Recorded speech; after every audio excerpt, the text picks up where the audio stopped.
नमस्कार साथियों, मेरा नाम प्रवीण प्रजापत। आप सभी का स्वागत है फिर से अपने YouTube channel defence blog Praveen में। तो जैसा कि साथियों, अभी थोड़े टाइम पहले ही 12वीं और 10वीं 8वीं 5वीं सभी के परिणाम घोषित हुए हैं। उसमें से बहुत सारे छात्र छात्राओं ने अपने माता पिता का नाम रोशन किया है और बहुत अच्छे प्रतिशत लाके अपने स्कूल का नाम भी गौरवान्वित किया है। तो जैसा कि सुजानगढ़ की एक स्कूल है, वो है कन्नौई बालिका उच्च माध्यमिक विद्यालय। वो है एक सरकारी स्कूल जहाँ पर ऐसा मानते हैं कुछ स्टूडेंट्स की सरकारी स्कूलों में पढ़ाई नहीं होती, लेकिन ये वीडियो इसे गलत साबित कर देगा। तो जैसा कि आप देख सकते हैं, हमारे साथ में उपस्थित है मोनिका सैनी, कन्नौई बालिका विद्यालय की एक छात्रा है। हमने उस स्कूल की एक डॉक्यूमेंट्री बनाई थी जिसमें हमने इंटरव्यूज़ दिखाए थे कुछ छात्राओं के। उसमें से ही एक छात्रा है जिसने बताया था कि हम भी टॉप करेंगे, जैसा कि आप देख सकते हैं। तो चलिए अब हम दिखाते हैं मोनिका सैनी जिसने 93% लाके अपने माता पिता का नाम गौरवान्वित किया है। तो चलिए मिलते हैं। क्या नाम है? मोनिका सैनी। तो इनका नाम मोनिका सैनी है। तो सबसे पहले ये बताइए, कन्नौई बालिका विद्यालय कैसी लगती है? बहुत अच्छी लगती है। यहाँ पर सारे टीचर्स बहुत ही एक्टिव है, प्रिंसिपल मैम तो विशेषकर। तो जैसा कि आप देख सकते हैं, कन्नौई बालिका स्कूल का जो प्रिंसिपल है बहुत ही बढ़िया है। तो ये बताइए, जब आप पढ़ाई कर रहे थे तो किस प्रकार आपने 10वीं में अध्ययन किया और किस प्रकार स्ट्रेटजी रही? हमारी स्ट्रेटजी शुरुआत से ही बहुत अच्छी थी। मैम ने 10th 9th की जो छुट्टियाँ हुई थी उसके बाद ही जस्ट पढ़ाई करवा दी थी, और स्कूल में अलग से नोट्स भी बनवाए जाते थे, ऑनलाइन क्लास भी होती थी, और एक्स्ट्रा में हम खुद से भी थोड़ी बहुत नोट्स बना लेते थे। तो क्या कभी कोई समस्या आई है जब आपने 10वीं का अध्ययन किया, उसके बीच में कोई ऐसी प्रॉब्लम कोई सामने फैक्ट हुई है?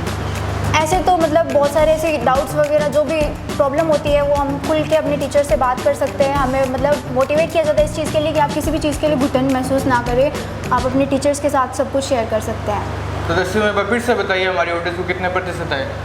मेरे 93% आए हैं। तो सोचा था कि क्या मेरे 93% आएंगे?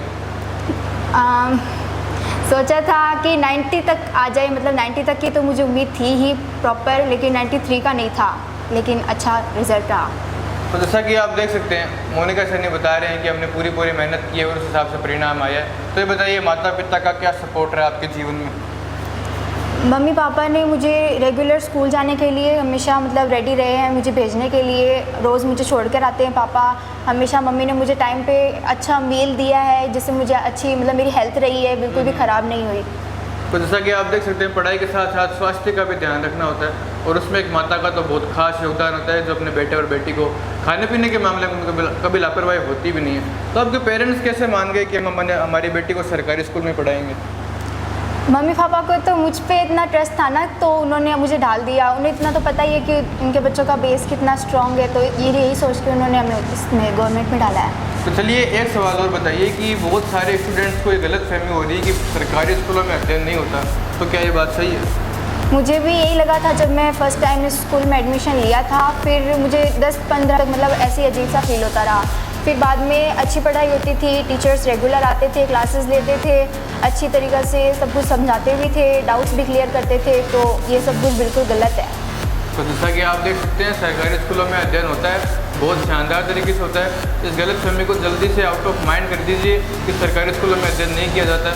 तो और क्या बताना चाहेंगे आप? वहाँ की सरोजी मैम प्रिंसिपल है, वो बहुत हमने सुना है स्ट्रिक्ट है, तो क्या उनके बारे में क्या कहना? और हमने सुना था कि एग्ज़ाम के टाइम उन्होंने आपको बहुत अच्छी तरीके से मोटिवेट किया, उनकी क्या स्ट्रेटजी रहती थी? वो हमेशा हमें मोटिवेट तो करते ही थे, रोज़ाना मोटिवेट करते थे। मतलब जो प्रेयर असेंबली होती थी उसमें रोज़ वो हमेशा हमें मोटिवेट करते रहते थे कि पढ़ाई रोज़ किया करो। और सबसे ज़्यादा इम्पोर्टेंट उन्होंने कहा था कि आप रेगुलर मतलब पढ़ाई करते रहिए, बीच में स्टॉप मत कीजिए, बिल्कुल भी मत कीजिए। अगर हम रोज़ाना थोड़ा थोड़ा रिवीजन करेंगे तो वो हम भूलेंगे नहीं एंड टाइम तक। बस उन्होंने हमें यही कहा था कि आप बिल्कुल भी छोड़िए मत, कंटिन्यूटी बनाए रखिए। तो अब आगे लाइफ में क्या करने का विचार है? अभी मुझे बायोलॉजी लेनी है, और मैं एक चीज़ में कंफ्यूज हूँ कि मैं टीचर में हूँ या डॉक्टर वाले में जाऊँ फील्ड में। तो बायो लेंगे तो मेरे हिसाब से आपको डॉक्टर फील्ड में जाना होगा। कोई एम सेट कर रखा है कि हाँ भाई इसमें तो जाना ही है? बायोलॉजी में ही जाना है, लेकिन वो कन्फ्यूजन है थोड़ा सा कि डॉक्टर वाले में। चलिए धन्यवाद। हम इन्हें शुभकामनाएं देना चाहेंगे कि इनके बहुत अच्छे तरह प्रतिशत आए हैं। 10वीं में 93% आए हैं, 12वीं में हम होप करते हैं 99% आए ज़रूर। तो क्या 99 आ जाएंगे 12वीं में? ज़रूर। धन्यवाद। तो चलिए अगले वीडियो में हम इनके पेरेंट्स का इंटरव्यू लेंगे। धन्यवाद। तो कैसा लग रहा है, आपकी बेटी ने इस प्रकार टॉप किया है? बहुत ही अच्छा लग रहा है। तो सर्वप्रथम एक बार नाम भी बताइए। मेरी बेटी का नाम मोनिका सैनी है। आपका नाम? मेरा नाम सुरेश कुमार सैनी है। तो इनका नाम सुरेश कुमार सैनी है, मोनिका सैनी के पिताजी हैं। तो ये बताइए कि आपने आपकी बेटी को सरकारी स्कूल में क्यों भेजा? मैं खुद एक सरकारी स्कूल में पढ़ा हुआ हूँ, तो मुझे इतना विश्वास है कि जब मैं स्कूल में अच्छे अंक से प्राप्त करके पास हुआ हूँ तो मेरे बच्चियों का भी भविष्य मुझे सरकारी में अच्छा लगा। तो सरकारी स्कूलों में ऐसे गलत फहमी है कि भाई पढ़ाई नहीं होती है, लापरवाही होती है, बच्चे को खुला छोड़ दिया जाता है या फिर उन पर 0% ध्यान दिया जाता है, तो ये बात सही है? नहीं, ये तो उनके पेरेंट्स पे डिपेंड करता है। टीचर्स की उनमें कोई गलती नहीं होती है। जैसा कि आप देख सकते हैं सरकारी स्कूलों में भी पढ़ाई होती है। तो सबसे पहले नाम बताएं। सुनीता से।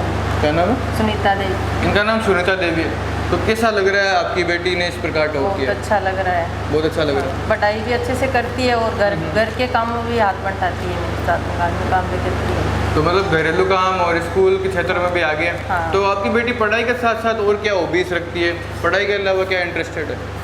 वो तो नहीं, पढ़ाई के अलावा खेल कूद में और कोई ऐसे? या थोड़ा बहुत जो करती है, खेल कूद में मन लगता है तब करती है, और वैसे घर का काम भी करवाती है मेरे को। तो मोनिका सैनी कितने घंटे पढ़ती थी सुबह?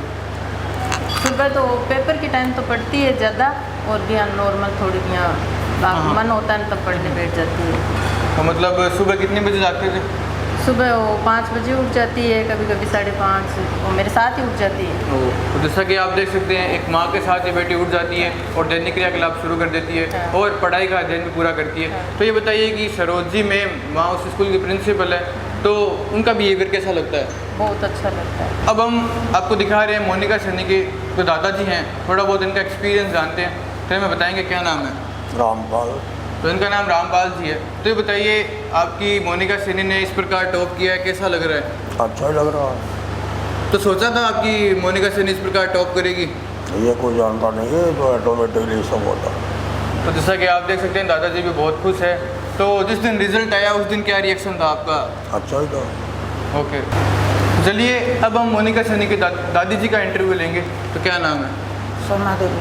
उनका नाम सोना देवी है। तो कैसा लग रहा है मोनिका सैनी ने इस प्रकार टॉप किया है? बहुत बढ़िया लगे। तो जैसा कि आप देख सकते हैं, दादाजी दोनों ही बहुत ही गौरवान्वित महसूस कर रहे हैं। तो ये बताइए, किस प्रकार मोनिका सैनी घर पे क्या क्रियाकलाप करती थी और किस प्रकार पढ़ती थी?